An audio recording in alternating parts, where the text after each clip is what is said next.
ఈరోజు జనగామ మండలం ఎర్రగొల్లపాడు గ్రామంలో కొత్త రేషన్ కార్డులు అదేవిధంగా కొత్తగా ఏదైతే యాడింగ్ చేసిన రేషన్ కార్డులు కలిపి ఇచ్చే కార్యక్రమంలో భాగంగా ప్రజాపాలనలో భాగంగా ఈరోజు మమ్మల్ని ఆహ్వానించిన గ్రామ కాంగ్రెస్ పార్టీ అందరికీ పేరు పేరున నమస్కారాలు.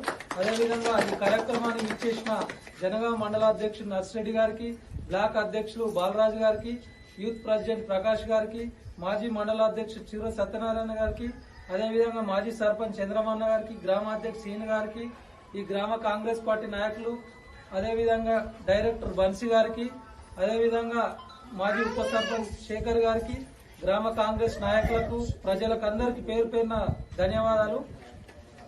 ఏదైతే కాంగ్రెస్ ఇచ్చిన మాట ప్రకారం రేషన్ కార్డులు గాని, ఇందిరమ్మ ఇల్లు గాని, మహిళలకు ఉచిత బస్సు గాని, 200 యూనిట్ కరెంటు ఫ్రీ గాని, 500 గ్యాస్ సబ్సిడీ గాని, రైతు భరోసా గాని, రైతు రుణమాఫీ గాని, ఇలాంటి అనేక కార్యక్రమాలు చేపడుతూ ప్రజల్లో మమేకం అవుతూ కాంగ్రెస్ ప్రభుత్వం ముందుకెళ్తుంది.